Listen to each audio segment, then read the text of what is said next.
Welcome to History Explained, where we illuminate the past to better understand our present. I'm your guide for this weekly dose of 7 days under 7 minutes. Today is Sunday, June 8, 2025.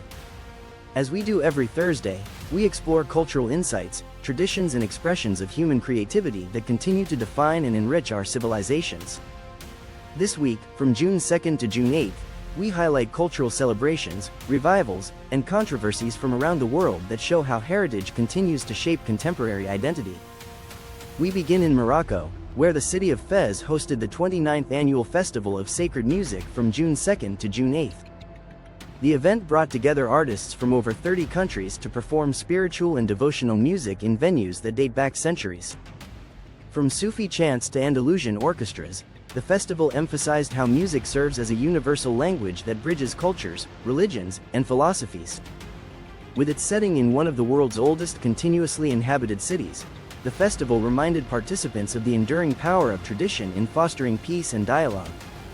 In South Korea, traditional Confucian rites were observed at the Jongmyo Shrine in Seoul on June 4th, continuing a practice that dates back to the 14th century.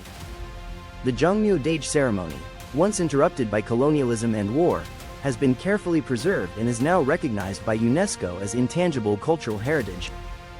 The ritual, complete with ceremonial music, dance, and robes, honors the royal ancestors of the Joseon dynasty and reflects Confucian values of filial piety and social harmony that still resonate in modern Korean identity. Meanwhile, in New Orleans, the Creole Tomato Festival celebrated local culinary and agricultural heritage from June 7th to 8th. The event highlighted the region's unique blend of French, African, Spanish, and Native American influences. Food vendors, live jazz, cooking demonstrations, and family events drew thousands to the French market, underscoring how cuisine remains a vital form of cultural storytelling, one that reflects the city's complex history of colonization, migration, and resilience. On June 5th, World Environment Day was marked globally, with a special cultural focus this year on indigenous ecological knowledge.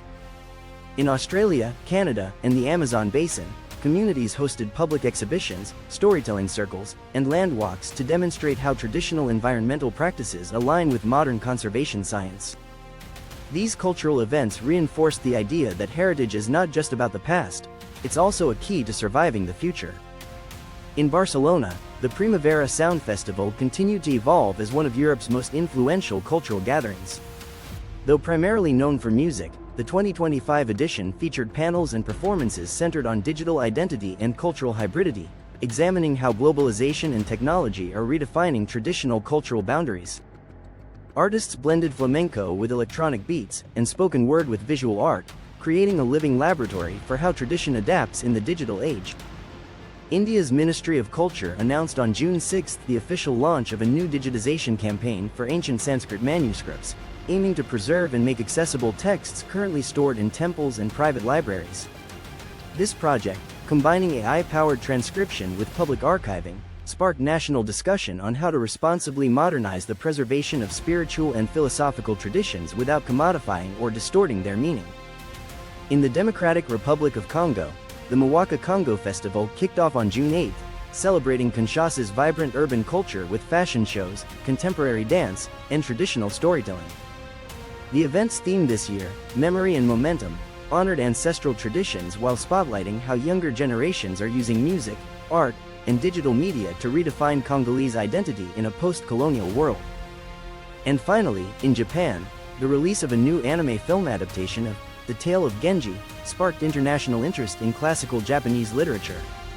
The film, blending traditional art with cutting-edge animation, brought new attention to one of the world's earliest novels. Cultural critics praised the adaptation for reintroducing modern audiences to Heian-era aesthetics, court rituals, and poetic sensibility that continue to influence Japanese cultural norms. From sacred shrines to street festivals, from manuscript preservation to digital fusion, this week has shown how culture is not a relic, it's a force in motion. It adapts, resurfaces, and reinvents, constantly shaping who we are and how we connect across time and geography. Thank you for joining us for this exploration of cultural insights. If you found this journey meaningful, don't forget to subscribe and share the episode with others who value the living threads of tradition. Up next, our Friday episode, where we explore economic milestones that continue to shape our financial world. Until then, I'm your guide for History Explained, where understanding yesterday is the key to navigating tomorrow.